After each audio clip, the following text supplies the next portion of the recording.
तो कहानी की शुरुआत होती है 2017। कोर्ट रूम में जज फैसला सुनाते हैं। सबूत पर्याप्त नहीं है, दोनों आरोपियों को बरी किया जाता है। यानी इतने साल के बाद भी पेरेंट्स आज़ाद। लेकिन ऑनेस्टली मुझे यह लगता है कि इस फैसले के बाद सवाल और बढ़ गए हैं। क्योंकि अगर वो दोषी नहीं थे तो फिर कौन था। लेकिन भाई चल क्या रहे हैं, किस स्टोरी के बारे में बात करने वाले हैं अपन।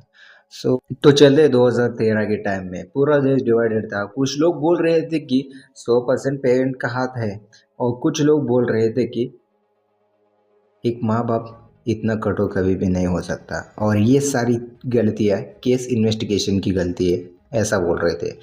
और सच बोलूँ तो मैं जब पहली बार एक केस सुना था ना, तो मुझे लगा था कि घर के अंदर का कोई क्राइम हुआ है।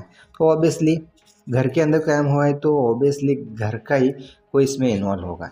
लेकिन जैसे जैसे डिटेल सामने आई, कन्फ्यूजन और बढ़ता गया। तो अब तक मैं क्या बात कर रहा हूँ इसका आपको कुछ भी पता नहीं चल रहा हो, लेकिन अब रियल स्टोरी शुरुआत होती है। चलते हैं 16 मई 2008 में सुबह 14 साल की लड़की आरुषि अपने कमरे में डेड मिलती है। गला कटा हुआ था, और इन्वेस्टिगेशन शुरू हो जाते हैं और तब पता चलता है कि अंदर कोई नहीं आया, मतलब कि घर में कोई फोर्स्ड एंट्री नहीं हुई है। और पहला सस्पेक्ट नौकर के ऊपर जाता है। नौकर हेमराज, जो कि उनके घर में ही काम करता था, और वो गायब था कुछ दिनों से। तो उसकी वजह से बहुत सारे लोगों को उसके ऊपर शक आ गया, हेमराज के ऊपर। लेकिन उसके कुछ दिन के बाद ही, मतलब 2-3 दिन के बाद ही, हेमराज की डेड बॉडी उसी से घर के छत के ऊपर मिलती है।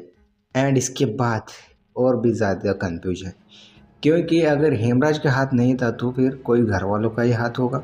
तो इसके बाद ये न्यूज़ पे बहुत ज़्यादा वायरल होता है, एंड लोगों को लगता है कि घर वालों का ही कोई इसमें हाथ है, माँ बाप का।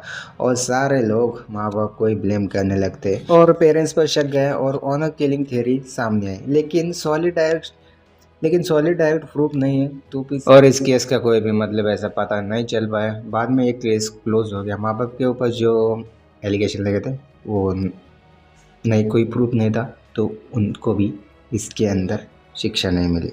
एंड ये केस मिस्ट्री के साथ ही रह जाता है भाई। कोई भी ऐसा एविडेंस नहीं मिला जो प्रूव कर सके कि इसने एक क्राइम किया, मतलब ऐसा कोई प्रूफ ही नहीं मिला लास्ट तक। एंड ये अभी तक मिस्ट्री बन चुकी है। मिलते अगले वाले वीडियो में। अगर आपको वीडियो पसंद तो लाइक करो, चैनल पे नहीं तो सब्सक्राइब करो। मैं अगले वाले वीडियो में मिलता हूँ।